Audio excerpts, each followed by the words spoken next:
핍박받는 그 성도들을 위해서 또 하나님의 그러한 섭리에 대해서 우리 요한계시록이 기록되었다고 얘기했습니다. 그래서 이 요한계시록 거기에 관심은 하나님의 그런 역사 가운데서 우리 교회가 어떻게 될지, 그래서 교회들이 핍박을 받지만 이제 승리하는 이제 그러한 모습입니다.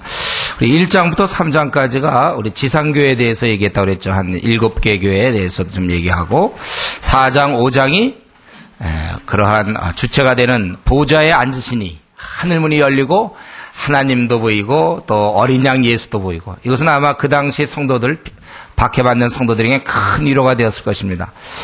그리고 이제 6장부터 시작해서 우리가 16장까지 이제 이 땅에서 벌어지는 이런 재앙들, 또 재앙 중간중간에 또 우리 보호되는 모습, 이제 그것을 그리죠. 6장부터 16장까지입니다. 그래서 6장, 7장이 먼저, 요건 여러분 한번 답변해 보실까요? 6장, 7장이 뭐라고 그랬죠? 뭐에 대한 거라고 그랬죠? 인데, 그 뭐죠? 그래서 이제 6장부터 16장까지, 6장부터 7장까지는 이제 먼저 그 7인이 나온다고 그랬죠? 순서 아시겠어요? 7인 다음에 뭡니까? 7 나팔, 그 다음에 7 이상, 그 다음에 7 대접. 대접이 받는 거 아니에요, 원래. 나팔은 약간 경고가 의미했고, 대접은 이제 완전히 진노의 대접. 그래서 6장, 7장은 7인이고, 그 다음에 8장, 9장, 10장, 11장, 무려 4장이 나팔이죠. 그래서 나팔하니까 8장이죠. 그 나팔 하면 이제 8장부터 시작되는구나. 그래서 8장, 9장, 10장, 11장. 그래서 여러분 그걸 외우면 좋겠고, 그 다음에 7 이상이 나오잖아요. 이상. 그러니까 12에서 14까지. 이상. 7 이상이 12장부터 14장까지 나오는 거예요. 그리고 15, 16장까지가 이제 7 대접이다. 제가 무슨 말씀 드린지 알겠죠? 외울 수 있겠습니까? 이런 거 있잖아요. 우리가 계시록은요, 가능하면 그냥 외우셔야 되겠어요. 이런 뭐가 나온다. 이걸 해야 우리 익숙해지지. 그렇지 않으면 볼 때마다 늘 새로워서 안 되겠어요. 그래서 7인, 그 다음에 7 나팔, 그러니까 8장부터 11장까지 나팔이고, 그 다음에 12, 13, 14장이 이상, 그래서 14장까지 이상이고, 15, 16장까지 이제 대접이라 이거예요. 대접. 그 다음에 17장, 18장, 19장, 20장까지.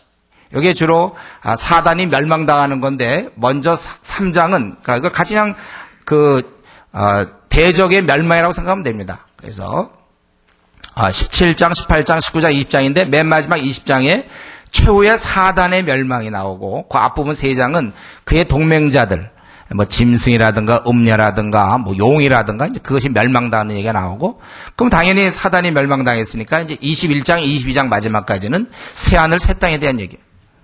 되겠죠? 다만 맨 끝에 22장 6절부터 21절까지 마지막은 주님께서 오실 것을 기다리는 모습. 이것이 요한계시록의 내용입니다. 이거 자꾸 하겠어요. 여러분들 또 기억하시고 또 기억하시고. 그래서 우리 이제 7인을 뗄 때는, 그때는 100마리 먼저 나왔죠?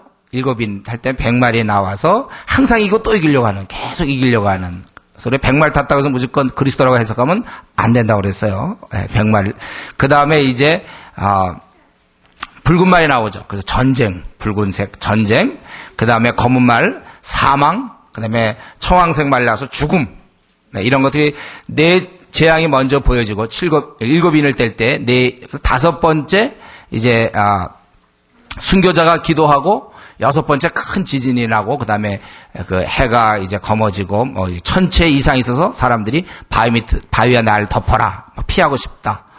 그 보좌에 앉으신 그분의 진노에 의해서 저희들이 숨는 그런 모습입니다. 그리고 원래 7인 다음에, 그 다음에 7번째 떼기 전에 워낙 이게 참 엄중하기 때문에 항상 6번째까지 잘 나가요. 7번째 할 때 항상 쉽니다.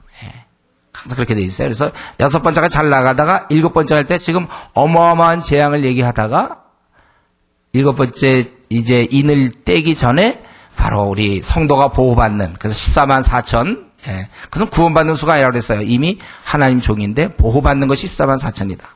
그렇죠? 그리고 그것이 땅에서 보여지는 모습이라면 하늘에서는 셀 수 없는 수많은 무리들이 그들이 환난을 통과하고 그들의 눈물을 하나님께서 씻어주신다. 그것이 이제 먼저 7장에서 이렇게 나온 다음에 다시 8장 드디어 7인이 떼어지는 겁니다. 여기까지 따라올 수 있겠죠, 여러분들? 우리가 어렵지 않죠? 이거 사실 보면 되는 거예요. 외우면 되는 거고. 7인이 떼어지는데 7인은 따로 무슨 벌이 있는 게 아니에요. 7인을 떼는 순간 그 7 안에 7 나팔이 있는 거예요. 그 7이 굉장한 거죠. 7인을 떼는 순간 7 나팔이 있는 것입니다.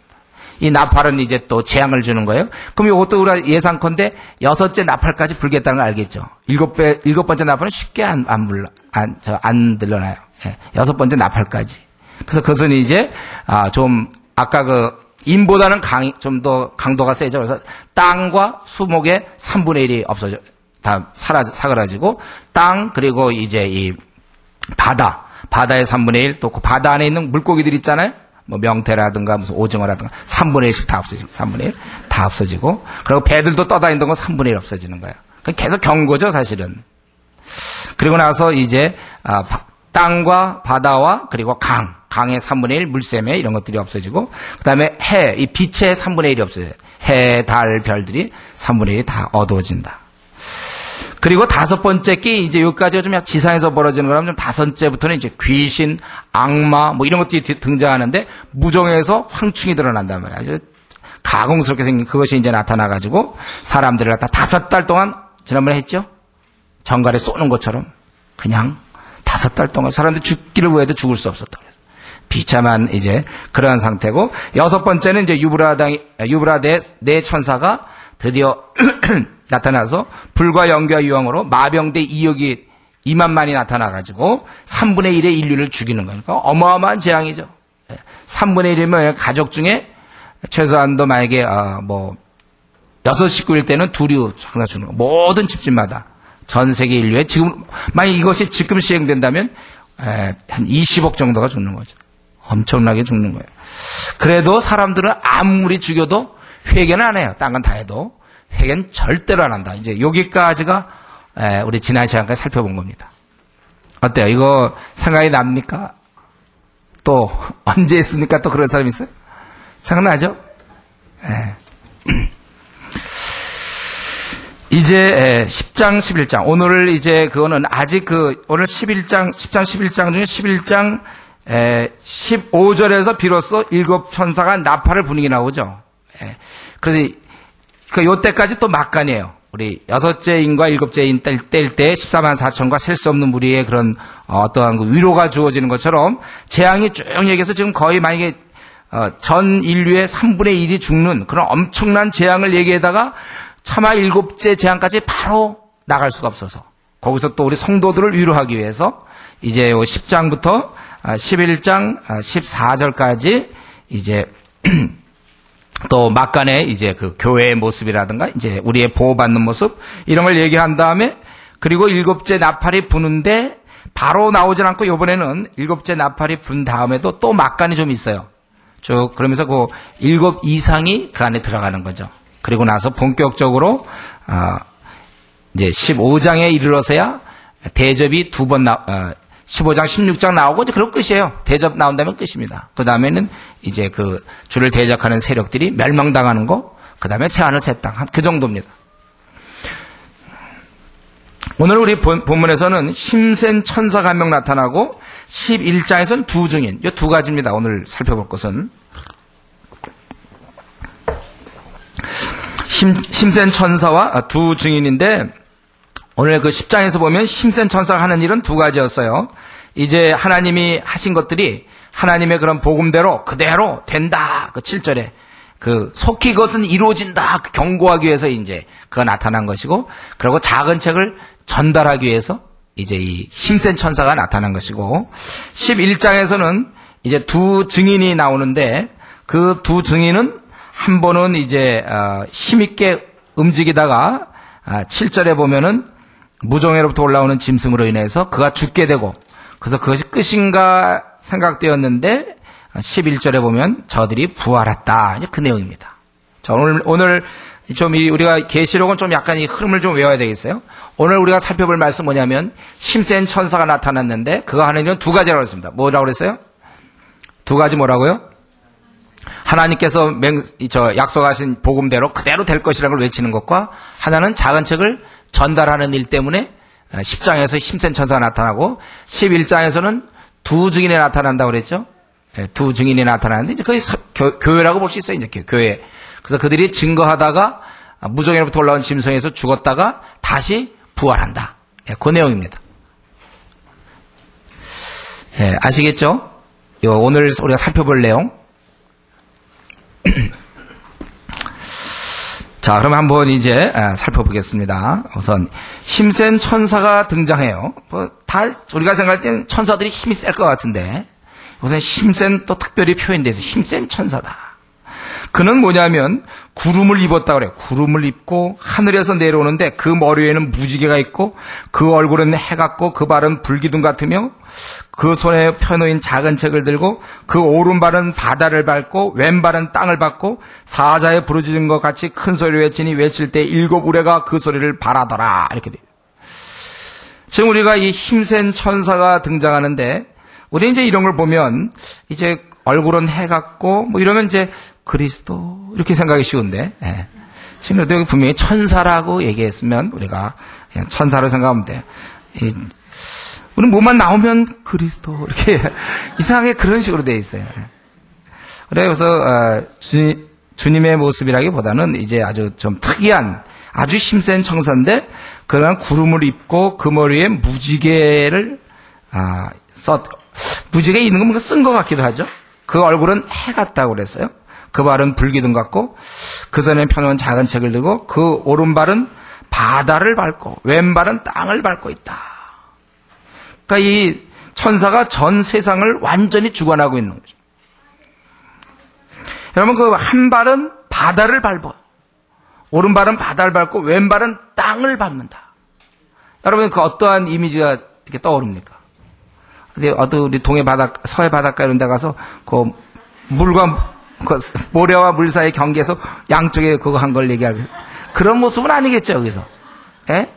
이렇게 뭐 막 해갖고 막 거대한 모습. 이것은 예를 들면 제가 생각할 때 태평양 제일 깊은 데다가 발 하나 딱 딛고, 예? 발 하나 예를 들면 러시아 정도에 딱 딛는다든가 아주 거대한, 아주 그냥 막강한, 우리가 일찍 볼 수 없는 아주 그냥 무지 아주 대단한 아주 매우 그렇게 큰 어떠한 거대한 그건 뭐 거인이라고 얘기도 할 수 없는 그러니까 발 하나가 태평양의 가장 깊은 곳에다가 딱 띄어도 될 정도 거대한 또 다리 하나는 저쪽 러시아나 캐나다 쪽에 하나 딱 갖다 놓는다 그런 아주 엄청난 그러한 천사.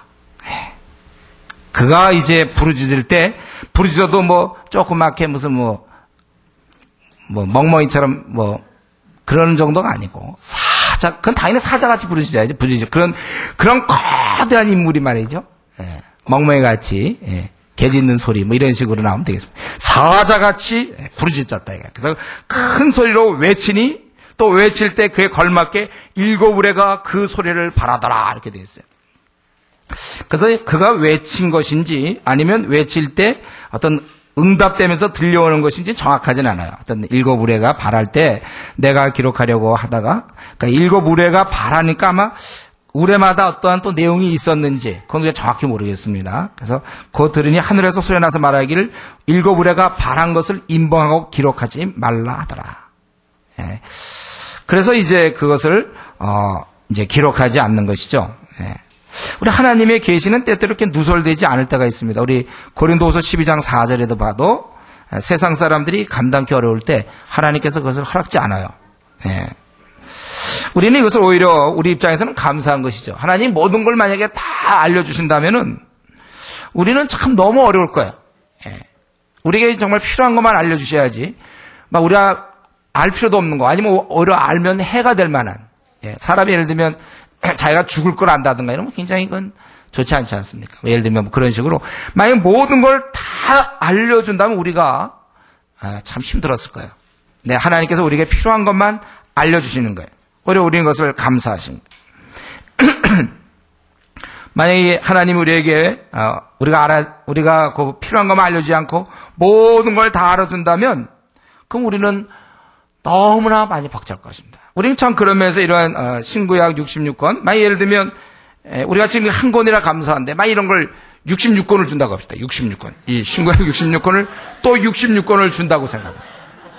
만약 하나님이 다 알려줘가지고 그럼 우리 어떡하라는 거예요 지금. 그러니까 우리가 요 한 권인 것에 대해서 감사하셔야 돼요, 여러분.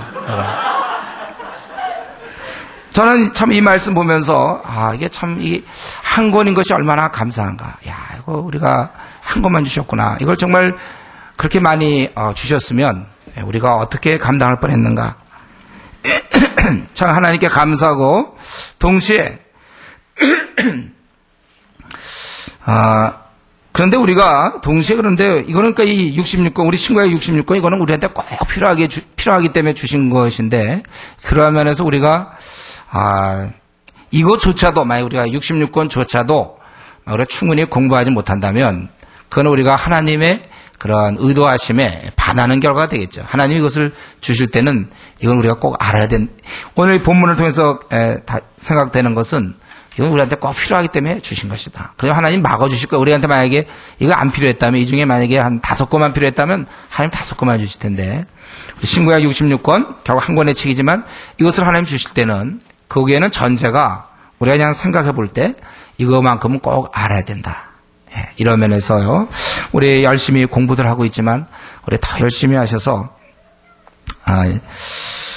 우리 자기 한번 계산해 보세요. 자기가 66권이 끝날 때가 언제쯤 되는지. 저는 이 청년회 때부터 내가 66권을 언제 끝나나 계획 세워보고 또 미뤘다가 또 어떤 때 또 못 이뤄갖고 좀 더 밀고 그랬는데 여러분 각자 한번 오늘 조별 모임 시간에 한번 그런 얘기 해보십시오. 자기 66권 한 언제쯤 끝날 걸로 계획하고 있는지. 우리 이런 대화를 성도들은 이런 대화를 해야 돼요. 그리고 하나님이 주신 거 꼭 필요해서 주신 것이니까 우리가 그렇게 알아야 되겠습니다. 이제 그 천사는 맹세하는데 거기 보니까 내가 본 바 5절에 땅을 밟고 섰는 천사가 하늘 향하여 오른손을 들고 세세토록 살아계신 자 곧 하늘과 그 가운데 있는 물건이며 땅과 그 가운데 있는 물건이며 바다와 그 가운데 있는 물건. 그러니까 하늘, 땅, 바다. 그러니까 전 세계를 포함하는 거죠. 창조하신 이를 가리켜 맹사에 가로되 지체하지 아니하리니 7 천사가 소리내는 날 그 나팔을 불게 될 때 하나님의 비밀이 그종 선지자들에게 전하신 본과 같이 이루리라. 그러니까 하나님의 분명한 뜻이기 때문에 그는 분명히 맹세해서 하나님 앞에 외칠 수 있었던 거죠. 전 세계를 향해서 분명하다. 그것은 뭐냐면은 지체하지 않을 것이다. 그리고 하나님께서 그 종 선지자에게 전하신 그 본과 같이 분명히 이루어질 것이다. 이 복음대로 이루어진다는 것은 이제 택한 자들은 주를 부르는 자들은 영원한 구원에 이른다는 것이고 또 회개치 않는 자는 이제 그 원래대로 멸망을 받을 수밖에 없다는 이제 그것을 얘기하는 것입니다. 그러나 이것을 지체치 아니한다는 거예요. 지금 오랫동안 기회를 주셨습니다. 벌써 6번째 나팔이 불려졌어요. 이제 7번째가 끝이거든요. 7번째 나팔을 불면 그 안에 이제 7 대접이 있는 것이기 때문에 마지막 순간. 그런데 6번째 나팔을 불어도 저들은 돌이키지도 않고 또 더욱 오히려 죄를 행하는 그런 모습에 아주 충격적인 모습으로 바다와 땅을 밟은 아주 힘센 천사가 나타나서 마지막 비슷하게 이제 너희들 이루어진다. 그걸 얘기하는 거예요. 좀 충격도 받고 이렇게까지 되면 그건 분명히 될 수밖에 없다는 것이죠. 이 일은 반드시 이루어진다는 이렇게 있을 수도 없는 엄청난 이런 천사가 확실히 강조한다면 그 정도면 좀 들어라. 이제 좀 그럼 어떻게 해야 듣겠느냐. 이런 막 태평양을 밟고 막 러시아나 캐나다 밟고 막 이런 영국이나 이런 데 밟는 그런 자가 나타나서 반드시 된다고 그러는데 어떨 것인가. 이 말씀 오늘날 우리에게 무슨 동화를 여러분 생각합니까 지금? 동화 같습니까 이거? 보통 천사하면 우리는 조그맣고 여자 같은데 이제 날개에 달려갖고 크리스마스 때 나타난다는 그런 천사 생각하는데 이상한 천사가 나타나갖고 바다를 밟고 말이죠. 땅을 밟고 된다 그렇게 외칠 때 좀 충격 좀 받아라 그런 뜻이에요. 이제 좀 받아라, 좀 충격 좀. 그래도 이거 뭐 또 뭐가 왔나. 그리고 이제 나는 또 이제 내일도 월요일 날 또 계획한 대로 나는 또 이제 지내고 친구들과 또 어울리고 또 죄를 짓고, 그럴 수가 없다는 것이죠. 이 정도라면 우리 긴장해야 됩니다. 우리 언제 이루어질지 이미 올해, 우리가 지금 보통 우리가 말세에 또 말세 끝이라고 얘기하지 않습니까? 세상 끝날에 또 요즘 끝에 와 있어요. 우리가 그래서 깨어 있어야 되고, 저와 여러분들은 지금 우리 이 시점에서 이제 올 한 해도 다가가는데 이 시점에 현재 깨어 있어야 돼요. 현재 자기 내 삶이 이래야 됩니다. 지금 현재 내 삶이 최상이어야 돼. 신앙적으로나 뭐 이거 미루면 안 돼요. 현재 내 삶이 최상이어야지 이전에 내가 신앙생활 뜨겁게 했다면 그 사람 자는 사람이 그 사람이요. 뭐 이걸 자꾸 어렵게 생각하면 안 되고 지금 현재 내 신앙생활이 최고인가? 지금 나는 아주 좋은 상태인가? 그 깨어있는 상태. 자꾸 이제 목사님, 이제 때가 되면 저가 깨어있어야죠. 그게 잠꼬대라니까요. 자는 사람이 하는 얘기. 때가 되면 때가 되는 건 지금이죠. 언제 다음이 있습니까? 우리에게. 지금입니다, 여러분들. 그러기 위해서는요, 우리가 깨어있기 위해서는 제일 좋은 방법은 뭡니까? 우리의 삶이 분주하면 안 돼요. 그러니까 삶을 단순화시켜야 됩니다. 우리 이 땅의 삶이 아주 바쁘지 않습니까? 우리가 이런 가운데 내가 이 땅에서 닥치는 대로 만약에 닥치는 일로 인해서 계속 바쁘다면 그것은 실패한 인생이라고 볼 수 있어요. 대적 마귀가 우리 성도를 넘어뜨리는 방법이 이겁니다. 뭐 여러 가지 방법이 있는데 그중에 하나가 뭐냐면 이 바쁨으로 어쨌든 주님의 일 안 하면 되거든요. 어쨌든 주의 일에 관심을 안 갖게 만들면 돼. 그게 어떤 뭐 삼손과 델릴라처럼 무슨 음란한 것에 빠져가지고 관심을 안 갖게 하거나 아니면 돈의 욕심에 대해서 뭐 그렇게 하거나 아니면 세상의 어떤 쾌락 때문에 그렇게 하거나 관심을 자꾸 주의 나라에서 뺏어가면 되는 거거든요. 그래서 이 뺏기 위한 방법 중에 하나가 또 바쁨이 될 수 있어요. 바쁨. 그래서 원래 우리 대천덕 신부 같은 데 이전 돌아가셨지만요. 뭐 그런 식으로 해서 그런 데 가면 예수원 같은 데 가면 말을 안 한대잖아. 가만히 있으면서 또 보통 수도원, 천주교 같은 데서 그런 걸 많이 해요. 가만히 있는 거야. 그냥 가만히. 그래서 자기를 한번 돌아보는. 이 마귀와 우리 귀신은 우리를 바쁘게만 하면 되는 거예요. 그러면 이제 아까 주의 일로 바쁜 게 아니라 그러니까 다른 여러 가지 일로 일상사로 바쁘게 만드는 것입니다. 그래서 이런 영적 상황이 지금 언제 돌아가는지 이런 말씀을 뭐 연구하고 읽고 깨닫고 기도 생활하고 이런 거는 멀리 떨어진 거예요. 왜냐하면 현실이 너무 바쁘기 때문에 우리는 차분해져야 됩니다. 가능하면 우리 일을 벌리지 마십시오. 어떤 사람은 충분히 먹고 살 만한데 또 벌리고 또 되면 또 벌리고 또 하고 그러면 안 돼요. 우리가 자기가 직장 생활하면서도 직장에서 그 정도 하면 되는데 또 하고 그래서 우리 이 동네가 그렇지 않습니까? 물론 이제 좀 어려워서 그런 사람도 있어요. 근데 보면은 직장 생활하고 또 와서 저녁에 또 무슨 뭐 다단계인가 뭐 이런 거 또 하고 제가 보기 그냥 웬만큼 먹고 살만한데 또 하고 또 하는 거. 우리가 이 차분히 마음을 정해서 어떻게든 내가 이 말씀과 기도와 전도와 또 사람들과의 교제와 이런 모든 것들 이런 것에 우선순위를 둬야 된다는 거예요. 일 벌리기 좋아하지 마십시오. 뭐 이렇게 하면 또 동호회 만들어서 또 하고 또 뭐 친구들 만나서 개하고 또 뭐 하고 막 자꾸 매일 만나야 돼. 그렇게 하면 안 된다는 거예요. 우리 주를 대적하는 세력은 우리로 하여금 보이는 일에 파묻히도록 우리를 만듭니다. 묘하게도 우리가 먹고 살아야 되고 이 사회생활을 해야 된다는 그런 당위성을 앞세워서 주를 대적하는 마귀가 우리를 계속 하지만 우리 주님 말씀했어요. 사람이 떡으로만 살 것이 아니고 하나님의 말씀으로 사는 것이다. 다시금 우리가 깨달아야 됩니다. 그래서 우리가 지금 현재 저와 여러분 사실 우리 모두는 이 자리에 앉아있는 대부분이 바쁘게 살 거라고 생각합니다. 학생이면 학생대로, 직장이면 직장인대로, 사업하면 사업하는 대로 다 바쁘게 살고 있어요. 이 중에 안 바쁜 사람 없을 거예요. 다 나름대로 바빠요. 그러나 우리가 삶을 이 시간 다시 한번 조정하셔야 됩니다. 우리가 여러 가지 바쁨 때문에 바쁜다 할지라도 우리가 100번 양보해도 양보하지 않을 것이 있단 말이죠. 요거는 확보해 놓고 바쁘세요, 여러분들이. 요거까지 무너지면서 바쁘면 안 된다는 거예요. 뭡니까 그것은?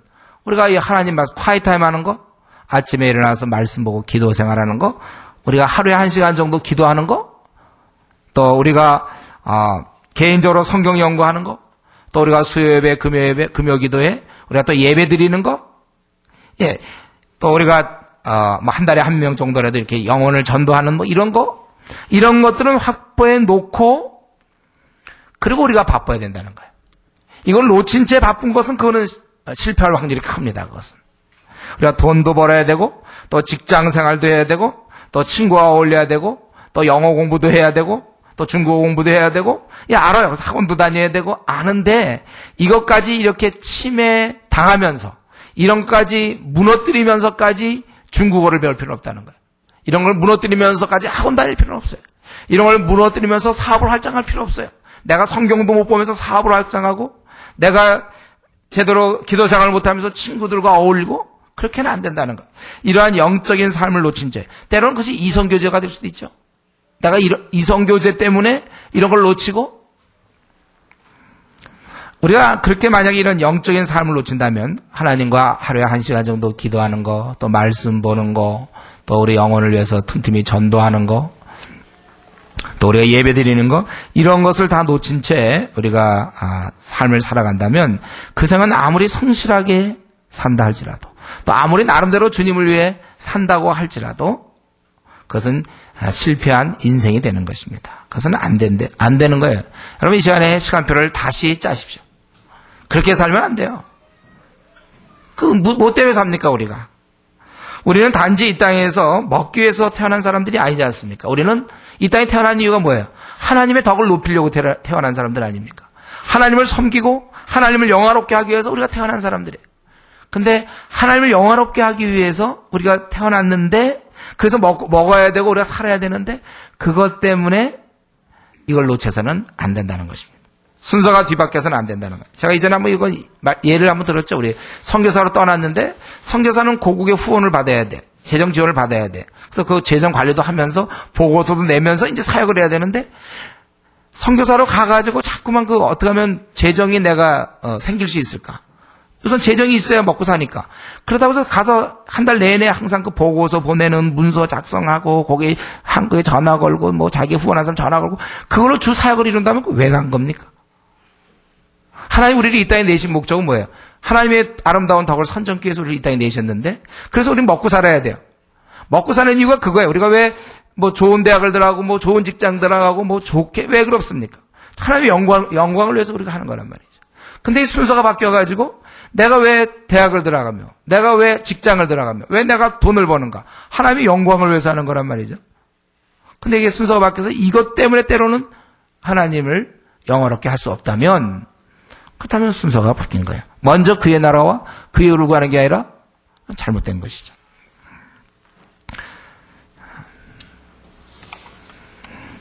우리가 아셔야 됩니다. 이 일은 반드시 이루어질 일이에요. 엄청난 일, 인류의 3분의 1이 죽어가고 수많은 사람들이 그런 재앙 가운데 있으며 이제 주님이 오실 거 우리는 알고 있습니다. 그렇기 때문에 우리는 좀 이러한 지금 말세 중에 말세, 지금 성경은 굉장히 하나님 막 긴박하게 움직이고 있는데, 우리는 그냥 하나님은 아무리 긴박해도 나는 그냥 느긋하게, 앞으로도 한 1000년 정도 더 살 수 있는, 뭐 앞으로 더 될 것 같은, 이런 일은 아직 이제 시작도 안 한 것 같은, 우리가 그런 자세로 살아서는 안 되겠어요. 여러분, 우리가 근신하여 성경에 보면 깨어있으라고 그러지 않습니까? 근신하여 깨어있어라. 그러기 위해서는 우리가 좀 생활을 조금 추스릴 필요가 있습니다. 너무 이게 너무 벌려놓으면 안 돼, 우리가. 생활을 좀 추스려야 됩니다. 학생이면 학생대로 자기가 이렇게 좀 보고, 또 직장인이면 직장인대로, 또 자기가 어떻게 이걸 좀 추스릴 수 있는 거 대부분 추스립시오. 너무 무절제하게. 우리가 그렇게 살아서는 안 돼요. 친구 관계도 마찬가지고. 생활을 우리가 좀 줄여드려야 되겠어요. 앞으로 엄청난 일들이 벌어질 것입니다. 그리고 대부분 사람들이 이런 사실을 모르고 우리는 알고 있어요. 우리는 거기에 걸맞는, 성경에서 보여주는 이러한 모습에 걸맞는 영성을 소유하면서 준비해야 돼요. 이단처럼 아예 어느 데 들어가서 그저 365일 그저 기도하고 말씀 보고 이러는 건 물론 잘못했지만, 그러나 우리가 이 땅에 이렇게 살면서 우리는 이것이 곧 이루어질 거라고 이렇게 얘기하고 있는 그런 상황 속에서 우리가 이것을 염두에 두며 우리의 삶을 요거 항상 마음속에 이것을 품은 상태에서 우리가 직장 생활도 하고 학교 생활도 그렇게 해야 될 것입니다. 이제 그렇게 이루라고 얘기했고 8절부터 11절까지 보면은 하늘의 소리가 들리는데 뭐라고 하냐면 이제 하늘에서 나서 내게 들리던 음성이 또 내게 말해 가로되 네가 가서 바다와 땅을 밟고 섰는 천사의 손에 펴놓인 책을 가지라 하기로 내가 천사에게 나아가 작은 책을 달라 한즉 천사가 가로되 갖다 먹어버리라 네 배에는 쓰나 네 입에는 꿀같이 달리라 하거늘. 그래서 이제 요한이 천사에게 달라고 그랬고 천사가 요한에게 갖다 먹어버리라. 내 배에는 쓰나 내 입에는 꿀같이 달리라. 그래서 요한이 작은 책을 갖다 먹었습니다. 그랬더니 입에는 달지만 배에는 쓰다. 아마 이것은 그 어떤 심판의 말씀이 워낙 엄중하기 때문에 회개와 재앙과 뭐 이런 걸 외쳐야 되기 때문에 그것이 쓴 것일지 모르겠어요. 그런 선지자로서 이 처음에 우리 그런 그 사도로서 요한은 그 하나님의 그 비밀을 알고 싶었고 하나님의 앞으로 교회의 운명에 대해서 알고 싶어서 그때 처음에 7인이 뗄 수 없을 때 울지 않았습니까? 예? 자, 교회에 대한 사랑 때문에.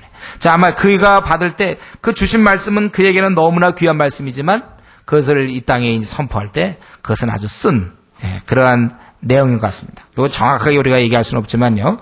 우리 에스겔 2장 9절 또 3장 3절에도 이와 비슷하죠. 이 말씀을 갖다 먹어라. 그래서 내 입에는 참 달더라. 꿀같이 달더라.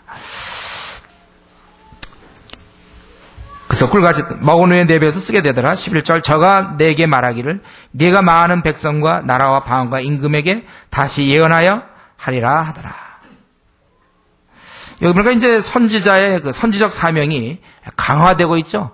그가 이제 엄청난 마지막 재앙, 이게 끝이에요, 이게. 7 나팔이 끝입니다. 이제 물론 7 나팔 안에 또 7 대접이 있지만 이제 이걸로 끝난단 말이죠. 이러한 상황 속에서 너무나 전 세계를 향해서 엄청난 재앙이 있는 그런 상황 속에서 그의 선지적 사명을 강화시키는 거예요. 이제 다시금 그가 말씀을 먹고 또 말씀을 외치는 이제 그러한 입장이 된 것이죠.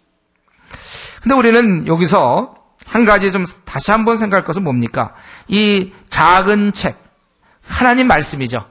오늘날 따진다면 성경이 되겠는데 이런 책이 얼마나 중요했으면 이렇게 큰 바다를 밟고 땅을 밟는 그 큰 천사가 결국 왜 왔는가? 왜 나타났는가? 이 책 전달하기 위해서 나타난 거예요. 요한 사도에게 준 바로 그 책. 우리는 이것 때문에 이걸 전달하려고 내려왔던 그 사자의 그 형상에 비춰볼 때 이 책이 너무나 지고한 가치와 너무나 중차대한 그러한 책인 것을 우리가 깨달아야 됩니다. 아마 이 책이 그 다음에 11장부터 나오는 이어지는 그 일련의 재앙과 또 성도들의 그런 보호받고 승리하는 그런 것인지 모르겠습니다. 악인이 형벌받고 의인이 구원받으며 주를 대적하는 세력이 멸망당하고 또 새하늘 새 땅에 나타나고 아마 그런 건지 모르겠어요. 그럼 어쨌든 이러한 말씀이 얼마나 귀한 것인가. 우리가 지금 여러분이 그냥 누가복음 공부하고 있는데 이런 말씀들이 하나님의 말씀이기 때문에 하나라도 놓쳐서 안 되고 귀하게 봐야 됩니다. 그러니까 대충 준비해가지고 쉐어링 하겠다. 우리가 그런 생각하면 안 돼요. 귀한 말씀. 얼마나 가치 있는 말씀인지 모르는데 우리가 귀하게 봐야 될 것입니다. 우리는 여기서 또 보니까 11절에 저가 내게 말하기를 이제 내가 많은 백성과 나라와 방언과 임금에게 다시 예언하여야 하리라 하더라.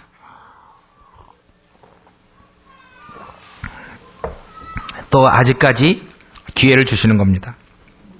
지금 우리 6번째 나팔에서도 사람들이 그렇게 죽어도 3분의 1이 죽어도 저희들이 회개치 않고 오히려 귀신을 섬기고 우상을 섬기며 살인과 복술과 음행과 도적질을 회개치 아니하다라 그랬는데 또 하나님 입장에서는 또 이들에게 또 한 번 더 기회를 주는 거예요.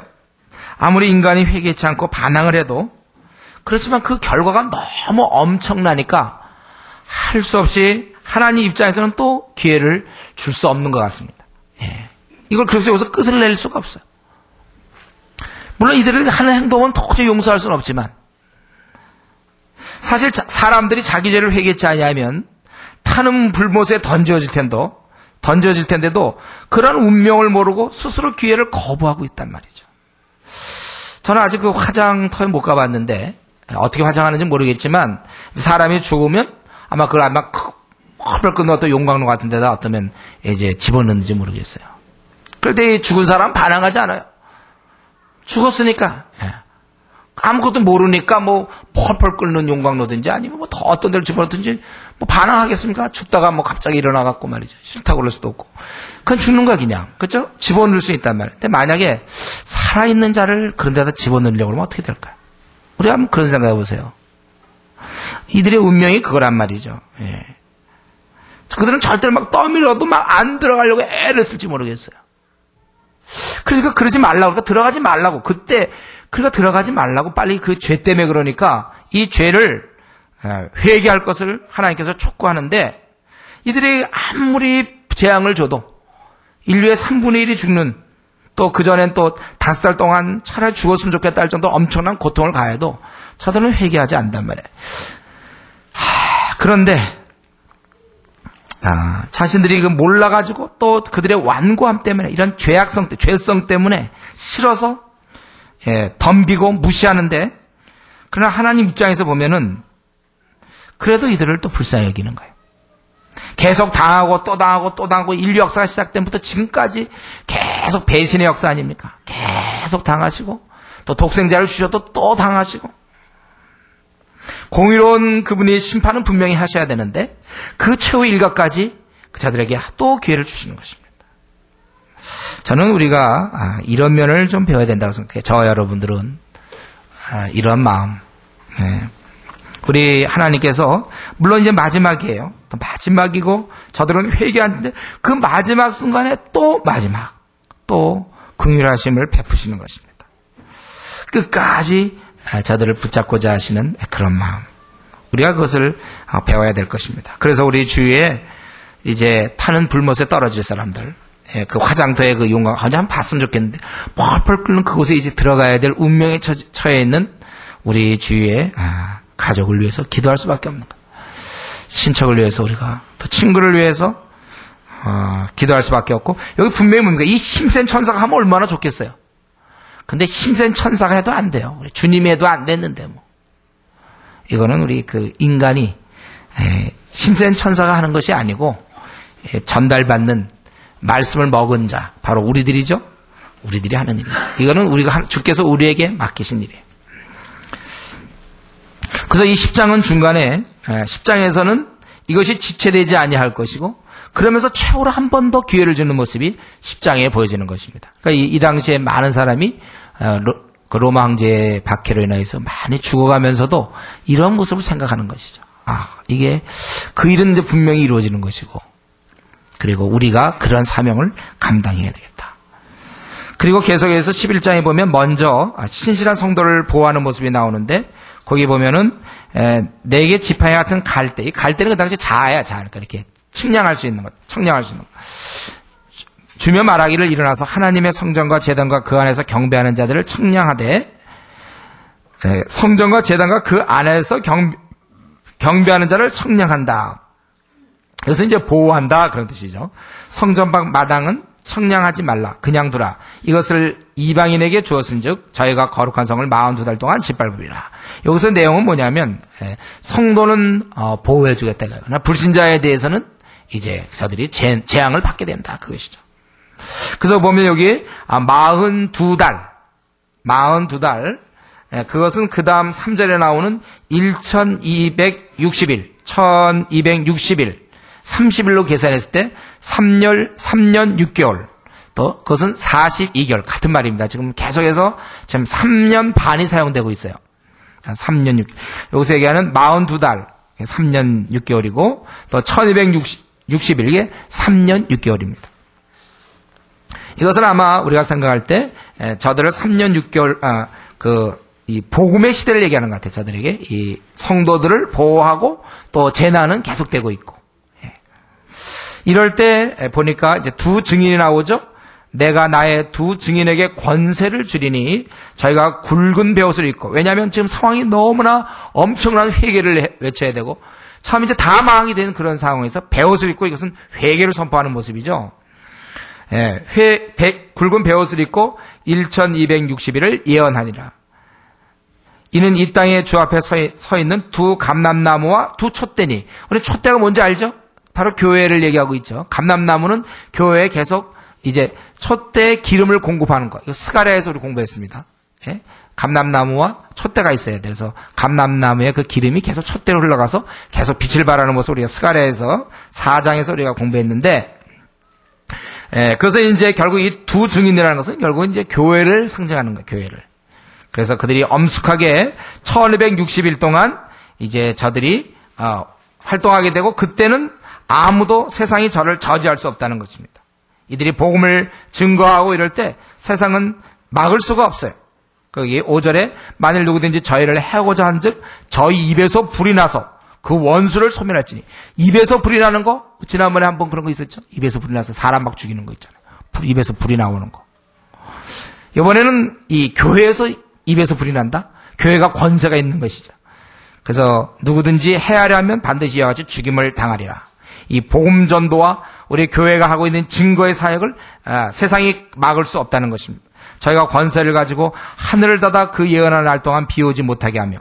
이거는 그 3년 반, 딱 맞죠? 그 엘리야 때 그러지 않았습니까? 엘리야가 3년 6개월 동안 이렇게 했는데, 바로 우리가 그것이 떠오를 정도로 아주 그 권세 있는 능력의 그 어떤 주를 대적하는 세력이 있었지만, 엘리야가 그때 능력으로 하는 것처럼, 또 바로 앞에서 모세가 여기 보면 물을 변화에 피되게 하고, 이것도 아주 큰 권능이 시작되는 그런 모습 아닙니까?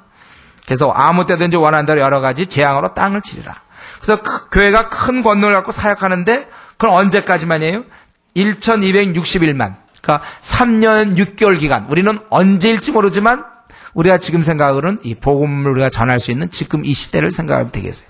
그러나 이것은 반드시 마침이 있다는 거예요. 더 이상 이 시대를 향해서 지금 마지막 6번째 나팔이며 7번째 나팔 전에 이 얘기를 하는데, 더 이상 이제 복음을 증거하지 아니할 때가 있는 거예요. 그게 이제 저희가 그 증거를 마칠 때, 우리는 알 수 없지만 하나님의 그 때가 있어서 바로 1260일이 끝났을 때 기간이 있단 말이죠. 더 이상 이 땅에는 복음을 증거할 수 없습니다.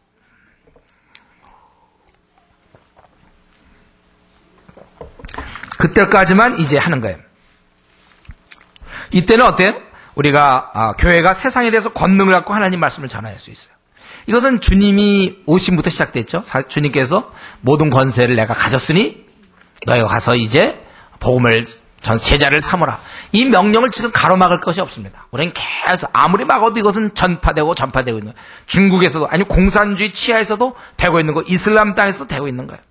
지금 계속 되고 있는데, 그것은 하나님이 아직 허락하셨기 때문에 1260일 동안 3년 반 때, 3년 반이 얼마큼일지 모르지만 그 기간 동안 되는 거. 이때는 아무도 교회를 막을 수 없습니다.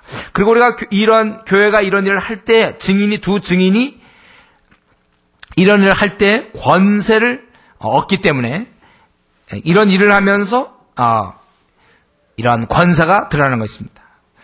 우리가 가만히 있으면요, 아무런 권세가 없어요. 믿음의 역사는요, 일할 때 드러나죠. 가만히 있으면 믿음의 역사가 하나도 안 드러납니다.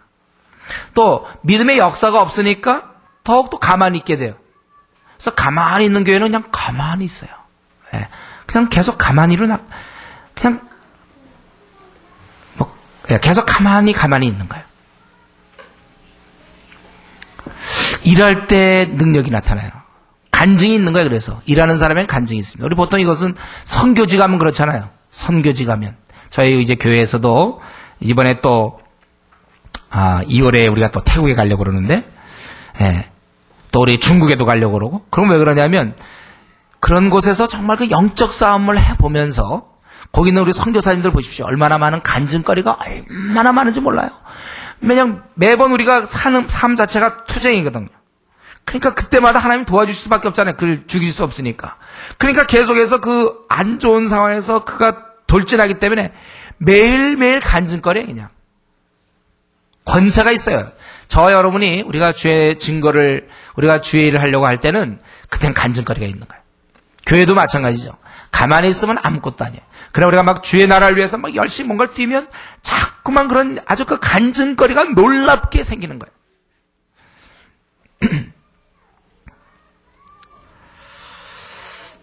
여러분 이거 참 중요한 얘기인데요.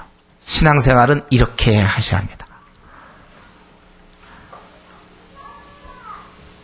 여러분 축구 같은 거 막 할 때, 요번에 우리 지난주에 축구했죠. 축구할 때 졸립습니까? 막 뛰는데. 뛰다가 졸리고. 그냥 가만히 앉아있습니다. 지금도 사실 저는 졸립지 않아요.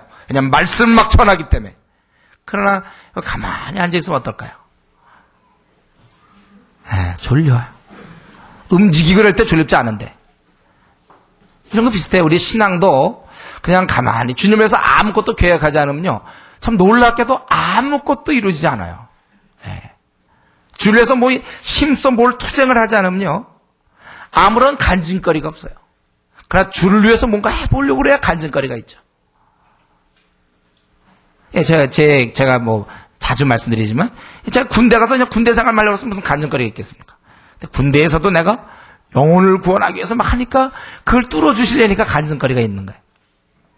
저 여러분요. 사실 좀 상황이 어려워야 합니다. 힘들어야 하고. 그러면서도 주의를 해보려고 막 끙끙대. 상황이 힘드니까 난 주의를 할 수 없다. 이건 약간 좀 죄송한 얘기지만 약간 바보 같아 이거는.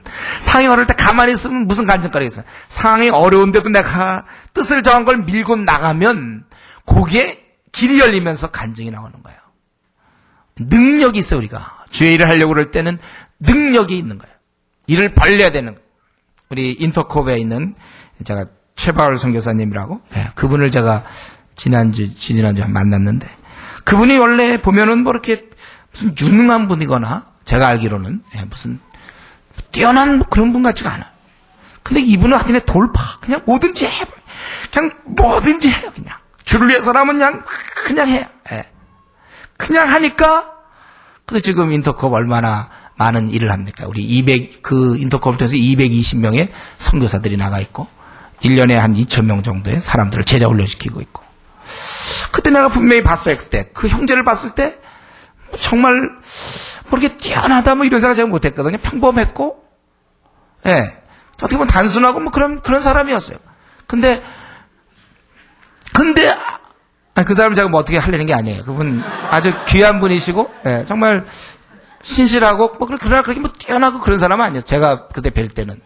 근데 그분에게는 주를 향한 그런 마음이 있으니까 그분이 지금 교수인데 일반 보통 교수들 그냥 학교 가서 어느 정도 하고 또 집에 와서 뭐 교수로서 삶이 있고 뭐 무슨 학회도 가고 누구도 만나야 되고 뭐 교수로서 이 교수가 뜻을 정하여 그 일을 열심히 하니까 제가 뭐 그러한 간증거리가 너무 많더라고요. 제가 그래서 그때 하도 피곤해서 1시까지 빼기 못했지만은 아마 뭐 끝도 없을 거야. 제가 그 들으려면 20년 동안 주의 복음을 위해서 뛰니까 참 얼마나 인터컵에 좀 있는 분 계시나요? 하여튼 그러한 간증거리들 일할 때 능력을 주신다고 했습니다. 지금 여러분 일하시면 돼요. 지금 괜히 이제 다 끝났는데 그때 일하면 괜히 능력도 없어서 어디 가서 얻어맞고 터지고 되는 거 하나도 없어요. 그때는 막을 때는. 근데 지금은 능력을 주시겠다고 그랬어요. 그래서 교회가 일하면 이때는 그냥 큰 꿈을 갖는 게 최고예요. 그냥 아예 큰 거 빵빵 가져야 돼. 그래야 이루어질 거니까요. 이때 괜히 조그맣게 꿈을 가지면 안 돼요. 이루어질 때 권세가 있거든. 이때는 요 3년 반 기간 동안 아마 적어도 예수님이 오시고 지금 2000년 앞으로 언제까지 더 계속될지 모르지만 이 기간이에요. 이때는 우리가 주의 나라를 위하여 일하면 되는 거예요. 제가 그저께 또 우리 중국에서 오신 선교사님 만났는데 그분 보면은 아주 매일매일 기적같이 살아요. 왜냐하면 하나님의 권세가 있기 때문에 그래요. 그리고 그가 만약에 이제 생을 마친다면 이제 하나님 보시기에 가장 아름다운 때 그걸 이제 걷어가시는 것이죠. 그래서 우리가 교회는 일을 해야 됩니다. 가만히 있으면 아무것도 안 돼요. 그러나 일을 하면 반드시 열매가 있고 권능이 간증거리가 수없이 생기는 것입니다. 저와 여러분 개인적으로도 이런 꿈을 갖고 밀어붙이셔야 돼요. 이루어지는 거예요. 그럼요. 권세가 있기 때문에 지금은 아무도 해야 할 자가 없어요. 그리고 우리 그 교회가 하는 일이 뭡니까? 이게 그 증인이라는 게 힌트죠. 너가 땅까지 내 증인이다. 바로 증인이고, 요 7절에도 저희가 그 증거를 마칠 때, 교회의 일 자체는 이 증거의 증거. 교회의 사명이 하나님 나라를 증거하는 것입니다. 그래서 교회에 이러한 증거가 끝나면, 이 전도가 사라지면, 그거는 자는교회가 되는 거예요. 그때부터는요. 늘 성도들끼리 모여갖고 시끌벅적한다면요. 그건 그냥 시끌벅적한 거예요. 아무것도 아니에요. 그건 교회의 본연의 임무를 상실한 채 시끄러운 것입니다.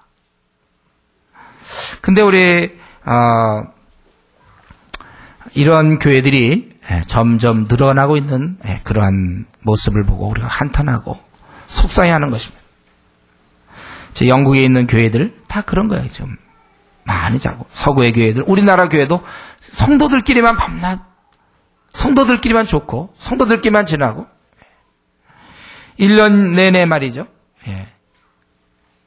제대로 된 이렇게 영혼들 많이 구원하지도 못하고 이 증거하는 교회가 돼야 되는데, 이 증거하는 교회는 이 교회 덩치가 가서 증거합니까? 이 교회. 예를 들면 주은혜 교회 그러면 여기 2층이 어떻게 날아가서 증거합니까?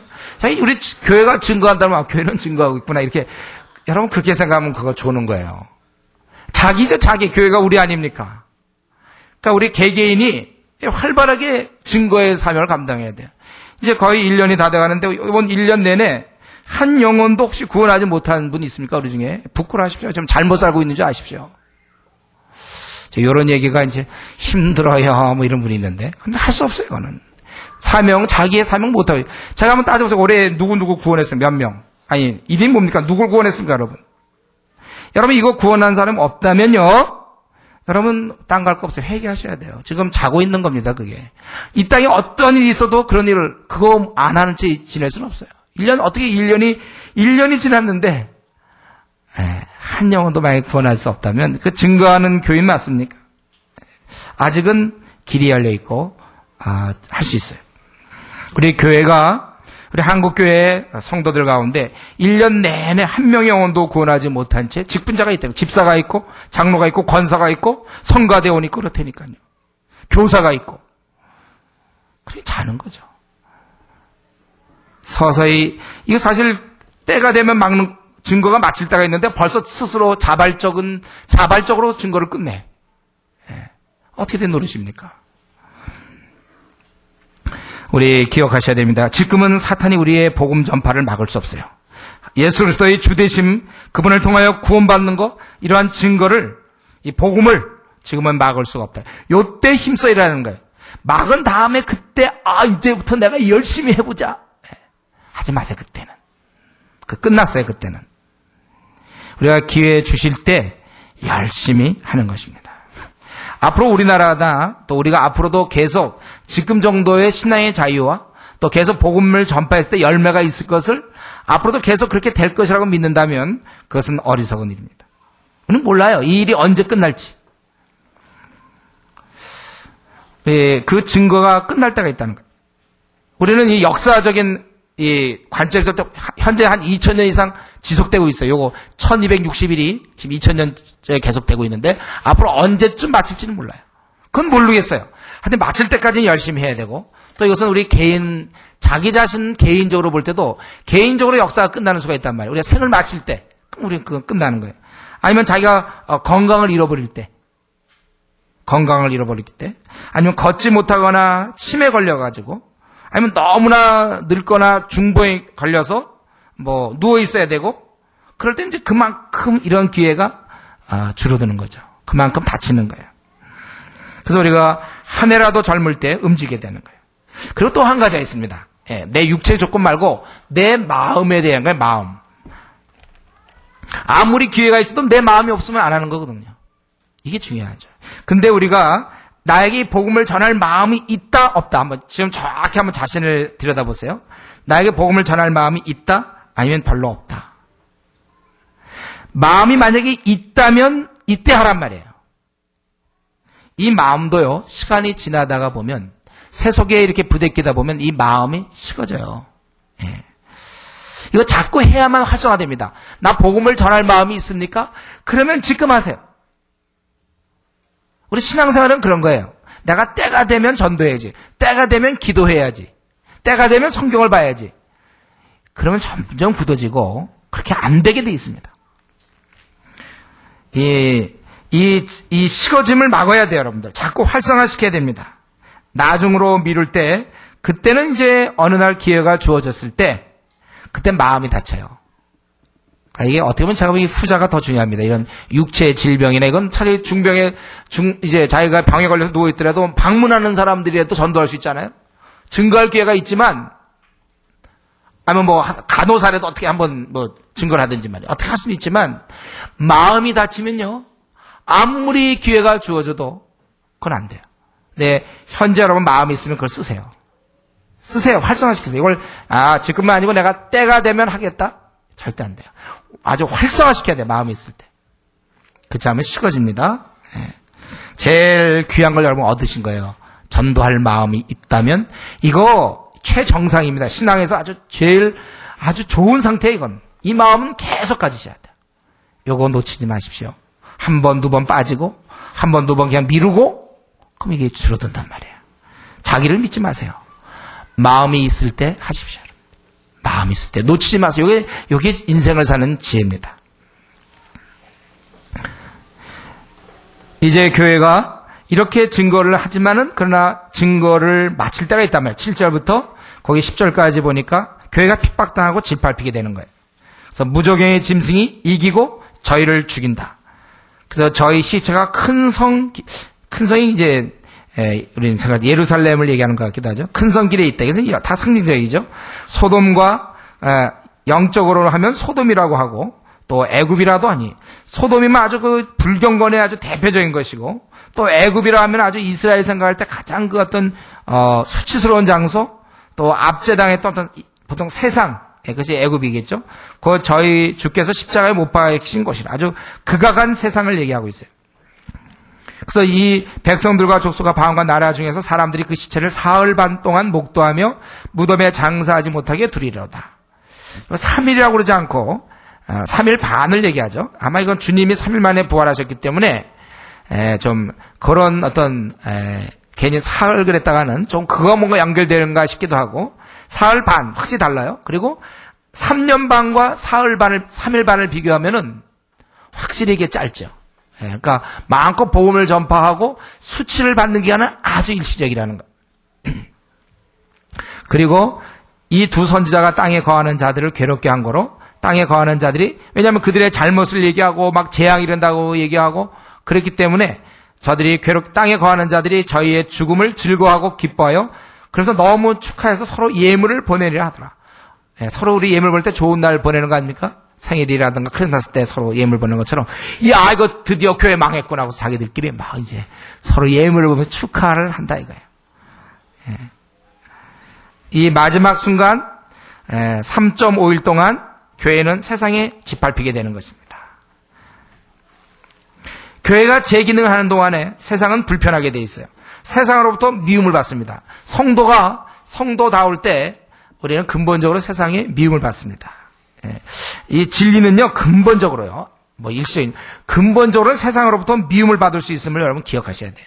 우리는 물론 성도가 세상에서 존경받는 삶을 통해서 존경받는 우리는 노력해야 되지만 그러나 근본적으로 우리가 갖고 있는 이 진리는 세상 사람들이 싫어하는 것입니다. 까닭 없이 이유 없이 싫어하는 거예요.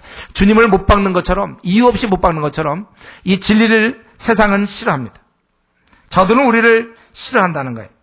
우리 딴 건 잘 지나가도 있잖아요. 우리 한국 사람들 그 정서에는 이상하게 한일전 이런 꼭 이겨야 될 것 같아요. 딴 거는 좀 봐주겠는데 일본 사람들한테 꼭 이겨야 될 것 같아요. 우리 한일전. 우리 그런 좀 정서가 있지 않습니까? 일본 사람들도 마찬가지. 일본 사람도 우리 한국 사람 은근히 무시하고 일본에서 선교해보고 뭐 이런 사람들 얘기는 하여튼 그게 쉽지 않다 그래요. 일본 사람들은 우리 한국 사람도 싫어하고 한국 사람도 은근히 우리 일본 사람을 싫어한단 말이에요. 근데 우리가 괜히 우리 싫어하는데 우리가 괜히 일본 사람들하고 자꾸 어울리려고 우리가 그렇게 노력할 필요 없어요. 우리는 우리대로 또 가는 거예요. 일본 사람들대로 가는 거고 이제 그런 거 비슷하다는 것이죠. 우리가 괜히 세상 사람들 우리 싫어하는데 자꾸 우리는 그 세상 사람들에게 발 맞추려고 그래서 타협하고 저들이 술 잘 먹느냐? 나도 먹는다. 저들이 노느냐? 나도 논다. 저들이 세상적이냐? 나도 세상적이다. 여러분 그럴 때 대신 예수님을 우리가 버린다는 생각 안 합니까? 이 타협한 신앙 그 세상과는 사이가 좋지만 주님과는 사이가 나쁘지 않습니까? 이 미지근한 신앙 마찬가지. 세상 친구를 얻었지만 주님 친구이신 주님을 잃어버리는 결과를 얻게 되는 것이죠. 우리는 분명히 알아야 돼요. 우리는 근본적으로 세상 사람들에게 존경을 받아야 되고 우리 삶이 빛나야 되는 건 맞습니다. 그렇게 또 살 수도 있을 거예요. 직장 내에서나 학교에서도 참 칭찬 들을 수 있어요. 삶 자체는. 그러나 근본은 볼 때는 우리는 세상으로부터 미움받는 거예요. 그렇기 때문에 우리가 그 미움받는 대상을 향해서 괜히 막 우리가 그렇게 막 맞춰갈 필요 없어요. 우리는 우리대로 가는 거예요. 그래서 이들은 우리를 미워하게 되면 저들은 서로 예물을 보내리라. 그런데 이제 11절부터 뭡니까? 그런데 이 시체가 바로 성도라고 얘기할 수 있고 교회인데 생기가 들어가서 발로 일어서게 되고 그래서 구경하던 자들이 크게 두려워하는 거예요. 다 죽었다고 이제 좋다고 서로 예물 보냈는데 그 시체가 일어난단 말이에요. 생기가 있어서. 그러니까 두려워하겠죠, 그러면. 또 하늘로부터 큰 음성이 있어 이리로 올라함을 저희가 듣고 구름을 타고 하늘로 올라가니 저희 원수들도 구경하더라. 이제 끝이죠, 끝. 그래서 그때 큰 지진이 나서 성 10분의 1이 무너지고 지진에 죽은 사람이 7천이나. 우리 이 7천인 명이 무엇을 의미하는지 우리 이런 거 세세하게 얘기할 수 없어요. 아마 성 10분의 1이니까 대략 그 당시 예루살렘 성의 인원수 생각해서 한 이렇게 7만 명에서 10만 명에서 한 10분의 1, 7천 명 그렇게 해석하는 사람도 있는데 어쨌든 그에 걸맞는 사람이 죽은 거죠. 이러한 사건을 통해서 남은 자들이 두려워하여 영광을 하나님께 하늘의 하나님께 돌렸다. 아마 이거는 회개 때문이보다는 아마 두려움 때문이었기 때문에 두려움인 것 같아요. 정확하지 않습니다. 이들이 정말 회개해서 영광을 돌렸는지 두려움 때문에 그냥 바로가 그때 막 하나님을 고백하는 것처럼 그렇게 한 건지 모르겠습니다. 어쨌든 우리가 알아야 될 것은 교회의 운명에 대해서 알면 돼요. 우리 지금 제가 지금까지 말씀드린 거 도무지 뭐가 뭔지 모르겠다. 42개월은 뭐고 1260을 뭐고 3년 반 때는 뭐고 두 증인이 나타났다가 모르겠습니다. 목사님 이런 분 있습니까? 그럼 요거만 하나 잘 들으세요. 뭐냐면 교회가 마음껏 복음을 증거할 수 있다가 그것이 막힐 때가 있다. 끝날 때가 있다. 그러나 그걸로 끝나는 게 아니라 최후 승리가 있다는 거예요. 복음엔 승리라고. 그 얘기입니다. 지금까지. 그리고 이제 둘째 화는 지나갔으니 보라 셋째 화가 속히 이르는도다. 그래서 이제 일곱째 나팔이 드디어 이제 불려지게 되는 것입니다. 그래서 일곱째 천사가 나팔을 불면 이 끝이에요. 모든 재앙이 끝입니다. 그러면 이제 여기 일곱째 나팔을 불면 그 안에 일곱 대접이 있다고 그랬어요, 제가. 일곱 천사가 나팔을 불매 하늘에 큰 음성들이 나서 가로되 세상 나라가 우리 주와 그 그리스도의 나라가 되어 그가 세세토록 왕노릇 하시로다 하니 하나님 앞에 자기 보좌에 앉은 24 장로들이 엎드려 얼굴을 대고 하나님께 경배하 가로되 감사옵나니 옛적에도 계셨고 시방도 계신 주 하나님 곧 전능하신 이여 친히 큰 권능을 잡으시고 왕노릇 하시도다. 이방들이 분노하며 주의 진노가 임하여 죽은 자들을 심판하시며 종 선지자들과 성도들과 또 물론 대수하고 주의 이름을 경외하는 자들에게 상 주시며 또 땅을 망하게 하는 자들을 멸망시킬 때소이다 하더라. 이에 하늘에 있는 하나님의 성전이 열리니 성전 안에 하나님의 언약궤가 보이며 또 번개와 음성들과 뇌성과 지진과 큰 우박이 있더라. 지금 이제 일곱 번째 나팔이 불려집니다. 그런데 이제 지난번 일곱 번째 인을 뗄 때도 그랬어요. 이제 큰 재앙이 임하기 전에 그때 천사와 24장로가 등장한 것처럼 이때도 보니까 일곱 천사가 나팔을 불매 하늘에 큰 음성이 나서 가로되 세상 나라가 우리 주와 그 그리스도의 나라가 되어 그가 세세토록 왕노릇 하시로다. 아마 이것은 천사인 것 같죠? 천사가 이제 그렇게 얘기한 것 같아요. 그래서 세상 나라가 그리스도의 나라가 된다 이거예요. 이 세상에 속해 있던 백성들이 이제 하나님 나라의 백성이 되는 그리스도의 나라가 되는 우리의 비전이죠, 이것이. 모든 셀 수 없는 수많은 사람들이 그리스도의 백성. 그것을 나라라고 성경은 표현하고 있어요. 그래서 세상 나라가 그리스도 나라가 된다. 이거 이제 모든 것이 끝날 때죠. 그가 세세토록 왕노릇한다. 원래 왕이었던 그가 인간이 타락하여 세상 임금을 섬기다가 이제 모든 인류 완성에는 다시 그분이 모든 것을 다스리는 왕이 되신다. 그것이죠. 원래 왕이셨는데 분명히 이것이 드러나는 거예요. 천사가 이렇게 얘기하고 또 동일하게 또 24장로들도 엎드려 얼굴을 대고 하나님께 경배했다. 우리 그때 24장로가 뭘 의미한다고 그랬습니까? 지금까지 구원받은 모든 무리를 대표한다고 그랬죠. 그래서 구약의 12지파 혹은 신약의 그 12사도로 표현될 수 있는, 그래서 그로 말미암아 생기는 그 교회의 구성, 뭐 이렇게 볼 수 있겠는데, 저 모든 구원받은 무리가 24장로를 대표해요.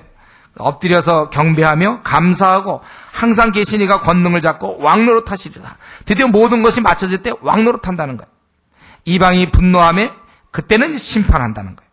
그리고 경외하는 자는 상 주시며 또 땅을 망하게 하는 자들, 저들은 다 멸망시킬 때소리다 하더라. 세상의 모든 자들 다 멸망한다는 거예요. 그래서 큰 재앙 전에 지금 찬양을 하고 있습니다. 왜냐하면 이 재앙은 결국 하나님의 마지막 심판, 하나님의 권능, 하나님의 공의, 그것이 드러나는 하나님의 섭리의 일조이기 때문에 그래요. 세상의 공의를 행하기 때문에 그렇습니다. 그리고 원래 하나님의 하시는 일은 무엇이나 다 찬양 받으시기에 합당한 것입니다. 네. 하나님이 하시는 일은 당연히 찬양 받을 수밖에 없어요. 그리고 이제 그 7 대접이 이제 시작돼야 되기 바로 전에 19절에 있는 것처럼, 여기 19절에 있는 것처럼, 이제 이 일은 결국 하나님이 주도권을 쥐고 하시는 일이 분명하죠. 하늘에 있는 하늘의 성전이 열리게 되고, 그 성전 안에 결국 하나님이 이제 임재하고 계시는 것이죠. 그래서 거기에 언약궤, 또 번개, 음성들, 내성, 지진, 큰 우박. 그래서 이제 이 하나님의 임재로 이런 큰 이변이 7번째 재앙이 바로 7 대접이 시작되는 거예요. 근데 그 7 대접 시작하기 바로 전에 또 7 환상을 먼저 보여주신 다음에 이 마지막이니까 7 대접이 그렇게 이제 하시는 것입니다. 우리는 이제 이 말씀을 이제 마치면서 우리 그러한 천사들이 했던 거냐 24장로들이 했던 것 바로 우리가 이것을 생각하셔야 돼요. 저들이 고백했던 것처럼 하나님이 하시는 것에 대해서 찬양하고 있다는 것이죠. 예. 저들이 참 하나님께 경배하고 감사하고 찬양하고 있어요. 뭐냐 하면은 그분이 하시는 일은 찬양 받으시기에 합당하기 때문에 그렇다는 것입니다. 우리는 이 땅에 현재 살고 있는 우리들, 세상 역사를 주장하시는 우리 하나님을 우리가 항상 경배할 뿐만 아니라 하나님이 하시는 일은 그 무엇이나 찬양 받으시기에 합당하다는 것을 여러분도 고백하십니까? 예? 하나님 우리에게 베푸시는 어떠한 일들이지? 그건 마땅히 감사해야 되고 찬양 받으실 일이다. 여러분 이렇게 고백할 수 있는 신앙을 우리도 갖고 있는가? 그분이 하시는 일이라면 비록 내가 힘들고 내 머리로는 잘 이해가 안 되는 하나님 왜 이렇게 하십니까? 우리 가정에 왜 이런 문제가 있습니까? 우리 직장에서 왜 이런 문제가 있어야 됩니까? 또 내 학교에서 또 내 주어진 상황에서 내 배우자에게 또 내 자식에게 내 부모에게 또 나의 주어진 이 공동체에 왜 이런 일이 있어야 됩니까? 정말 나는 주를 열심히 섬겼는데 왜 이런 일이 있어야 되고 왜 이렇게 힘든 일이 있고 왜 일이 안 풀리고 내가 이렇게 억울한 일을 당해야 되고 이렇게 내가 힘듭니까? 나는 왜 이렇게 고난을 받아야 됩니까? 다윗이라면 왜 나는 이렇게 사울에게 쫓겨다녀야 됩니까? 그러니까 쫓겨다니는 게 연단이었죠. 남들 볼 때 쫓겨다니는 거고 위험한 거였지만 신앙의 눈으로 볼 때 그를 사울이라는 위대한 인물이 나타나가지고 다윗을 연단시켜주는 아주 그 귀한 역할을 하다가 그런 생을 마친 자죠, 사울은. 그건 연단이었어요. 하나님이 하신 일은 다 이유가 있는 거고 귀한 거예요. 내 죄 때문에 내가 당하는 거는 그건 할 수 없지만 난 그런 죄도 안 졌는데 내가 뭐 잘못한 것도 아닌데 뭐 가정의 문제라든가 학교의 직장에 이런 문제가 생긴다면 또 교회에 그런 문제가 생긴다면 우리는 그것에 대해서 원망할 것이 아니라 분명히 하나님의 이유가 있을 것인가 찬양해야 된다는 거예요. 우리는 이 하나님의 섭리에 대해서 좀 찬양하는 습관을 가져야 되겠어요. 네. 찬양하는 습관.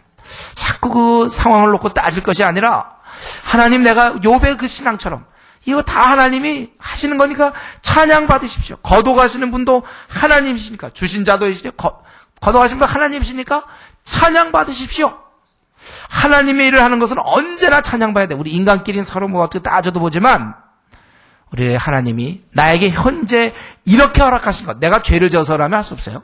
그것이 아닌 바에는 찬양해야 돼. 내가 욕심 때문에 일을 벌리다가 어려움을 당한 거, 그건 할 수 없어. 그건 회개 빨리 해야 되죠.